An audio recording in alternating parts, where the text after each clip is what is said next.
భీష్మ, నీకు organic farming గురించి ఎలా తెలుసు? ఆ రోజు మీరు బుక్స్ ఇచ్చారు కదా, సో చదివేశాను. అన్ని బుక్స్ చదివావా? దేనికి? అంటే మీకు ఆ సబ్జెక్ట్ ఇష్టమని. ఓ, నాకు ఇష్టం కాబట్టి నన్ను ఇంప్రెస్ చేయడానికి నేర్చుకున్నా, అంతేనా? అయ్యో అలా ఏం లేదండి. లవ్ చేస్తున్నావా? అయ్యో అలాంటిదేం లేదండి. ఏదో ఆ సబ్జెక్ట్ మీకు ఇష్టమని నేనేదో. సర్లేండి, నేను కిందుంటాను, మీరు వచ్చేయండి. I love you.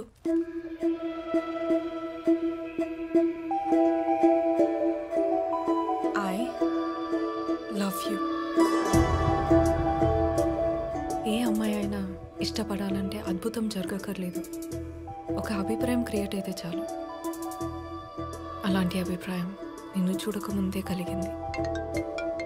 హలో నానా, నా కారు ఆగిపోయింది.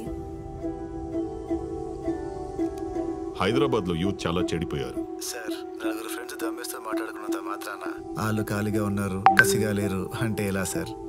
వాళ్ళల్లో ఎప్పుడు ఎవడు ఏమవుతాడో ఎవడికి తెలుసు. టీలు ఇచ్చేటప్పుడు మోడీ గారిని కూడా చాలా చీప్గానే చూస్తుంటారు కదా సార్. అప్పుడు అర్థమైంది నాన్నతో మాట్లాడింది నువ్వని. ఆ క్షణం నుంచి ప్రతి క్షణం నీ కంపెనీని ఎంజాయ్ చేస్తూనే ఉన్నాను. నా కోసం 10 మందిని కొట్టా. 20 రోజులు మా నాన్న దగ్గర ఉన్నావు. 30 నిమిషాల్లో నీకు తెలియని సబ్జెక్ట్ నేర్చుకుని మాట్లాడా. ఏ అమ్మాయి అయినా తను అడిగింది చేసేవాడు లైఫ్లోకి వస్తే హ్యాపీగా ఫీల్ అవుతుంది. కానీ తన కోసం ఏదైనా చేసే నీలాంటి వస్తే అదృష్టంగా ఫీల్ అవుతుంది. I love you.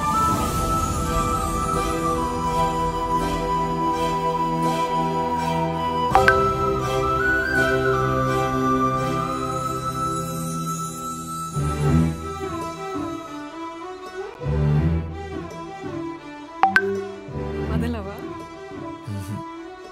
Life long వదలను.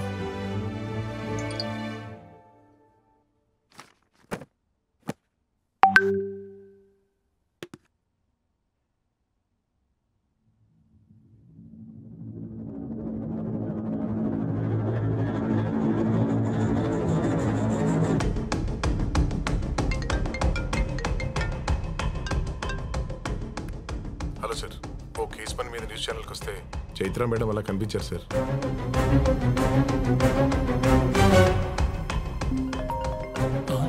ఫోన్ చేస్తున్నాడేంటి?